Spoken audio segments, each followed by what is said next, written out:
नमस्कार. चला तर मग माझ्या चॅनलवरती तुम्हा सर्वांचं खूप खूप स्वागत आहे. आज आपण नेहमी तर शाबूचे वडे बनवतोच, पण आज मी थोड्याशा वेगळ्या पद्धतीने शाबूचे वडे बनवलेले आहेत. पण ते एकदम टेस्टी, क्रिस्पी आणि सर्वात महत्त्वाचं म्हणजे एकदम नेहमीप्रमाणे कमी ऑइल इथं लागलेलं आहे आणि ते कमी ऑइल पण शोषलेलं आहेत. असे एकदम छान इथं वडे झालेले आहेत. त्याच्यासाठी साहित्य जे लागणार आहे ते आहे, इथे 1 वाटी शाबू रात्रभर भिजवून घेतलेला आहे. एकदम छान असा मऊ भिजलेला शाबू पाहिजे. त्याच्यानंतर 2 बटाटे आहेत, तेही शिजवून घेतलेलेच आहेत.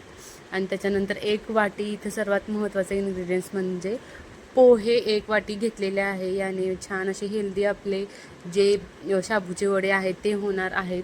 आणि 1 वाटी शेंगदाण्याचं कूट, छोटी वाटी आहे, शेंगदाण्याचं कूट घ्यायचं आहे, हिरवी मिरची, कोथिंबीर आणि चवीपुरतं मीठ आणि तळायला तेल. आता जे पोहे आहेत ते छान मिक्सरमधून असे बारीक रव्यासारखं आपल्याला वाटून घ्यायचं आहे. आणि पोहे आपल्याला न भिजवता वाटायचं आहे. जर भिजवून वाटलं तर ते खूप चिकट होतील, म्हणून आपल्याला असं रव्यासारखंच त्याला कोरडं वाटून घ्यायचं आहे. आणि चला तर मग आता आपण हे सर्व मिश्रण जे आहे ते एकत्र छान असं मिक्स करून घेऊ.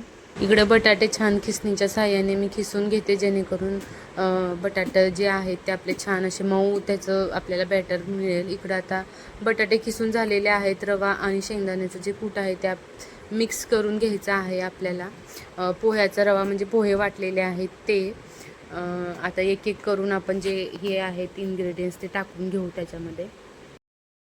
बटाटे, त्याच्यानंतर शाबू आणि पोह्याचा जो रवा होता तो आपल्याला इथं टाकून घ्यायचा आहे. त्याच्यानंतर मस्त थोडंसं मीठ वगैरे सर्वच, शेंगदाण्याचं कूट आणि हिरव्या मिरचीचा ठेचा जो बनवलेला होता तो पण याच्यामध्ये आपल्याला ॲड करायचा आहे. आणि माझ्याकडे इकडे थोडीशी धनेपूड होती म्हणून मी ती पण टाकलेली आहे, म्हणजे याच्याने छान चव येईल. आणि हो, हे उपवासासाठी अजिबात चालणार नाही. ज्या दिवशी उपवास नसेल ना त्या दिवशी नक्की ट्राय करा, खूप भारी लागतं. आणि लहान ते मोठ्यांपर्यंत सर्वांना आवडतील असे छान असे वडे तयार होतात. इकडे छान सर्व इन्ग्रेडियंट्स टाकलेलंच आहे मी. आता त्याच्यावरून चवीपुरतं मीठही टाकते आणि मस्त त्याला आपण मळून घ्यायचं आहे. छान मळतं ही पीठ आणि एकजीव पण व्हायला खूप मदत होते आपण पोह्याचा वापर केल्यामुळे. छान असं मस्त मिक्स करून घ्यायचं आहे आपल्याला. हे आपल्याला छान असं जसं आपण गव्हाचं पीठ मळतो ना तसं आपल्याला इथं छान हे मळून घ्यायचं आहे. जितकं छान हे पीठ आपण एकजीव करू तितकं छान, म्हणजे आपले वडे जे आहेत ते होणार आहेत किंवा फुटणार वगैरे अजिबात नाहीत. म्हणून जितकं होता होईल तितकं छान आपल्याला असं मिक्स करून घ्यायचं आहे. आणि छान असं पीठ जसं कणिक मळतो तसंच व्यवस्थित मिक्स करून मळून घ्यायचं आहे. हे पोहे मिक्स करून छान असे वड्याचं पीठ इकडे तयार झालेलं आहे. आता पाहू शकता एकदम मस्त असं मी इथं मिक्स करून घेतलेलं आहे. जितकं होता होईल तेवढं मी मिक्स करून घेतलेलं आहे. छान असं पीठ कणिक चिकट असं आणि व्यवस्थित मऊ असं मळून घेतलेलं आहे. पाहू शकता छान गोळे पण होत होते याचे. आणि इकडे तेलही गरम करायला ठेवलेलं आहे आपल्याला, म्हणजे तेल एकदम कडक तेलही तापवायचं नाही, असं थोडंसं मीडियम गरम तेल असेल तरी त्याच्यामध्ये वडे आपल्या तळायचे आहेत. थोडंसं हाय फ्लेमवर तेल गरम करायचं, परत जी गॅसची आपली हे आहे ते कमी करून घ्यायचं आणि त्याच्यानंतर आपल्याला तिथं वडे तळायचे आहेत. आता एक एक करून आपण छान असे वडे बनवून घेऊ. अगोदर त्याला छान आपल्याला म्हणजे हाताने थोडंसं हे करून घ्यायचं आहे. आणि ह्या अशा पद्धतीने जर वडे बनवलेत ना की बाजूचे जी कडा आहेत त्या आपल्या अजिबात फाटणार वगैरे नाहीत. शक्यतो ते हे होतात, तडा जातात त्यामुळे. आणि असे छान इकडं मस्त सर्व वडे मी बनवून घेतलेले आहेत. आणि आता याला आपल्या तेलामध्ये तळून घ्यायचं आहे गोल्डन ब्राऊन होईपर्यंत. मस्त आता एक एक करून मी तेलामध्ये सोडते आणि छान अशी त्याला तळून घ्यायचं आहे.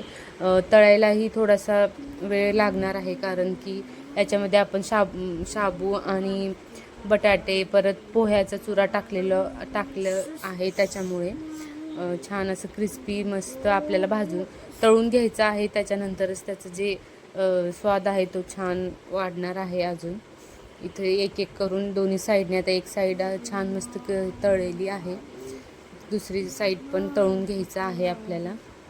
आणि याचा खरंच पोहे टाकल्यामुळे फायदा झाला की तेल जे आहे ते अजिबात वड्यामध्ये शिरलेलं नाही. एकदम छान मस्त ऑइल तळूनही न तळ्यासारखे असे वडे झालेले होते. एकदम तेल कमीत कमी तेल लागलेला आहे.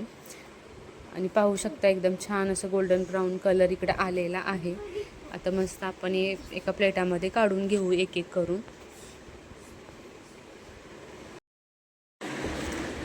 पाहू शकता इथं छान आता मस्त तळलेले पण आहेत आणि याचं तेलही अगदी कमी म्हणजे शोषलेलं आहे आणि छान असे फुगलेले पण आहेत. हे मस्त क्रिस्पी झालेले होते.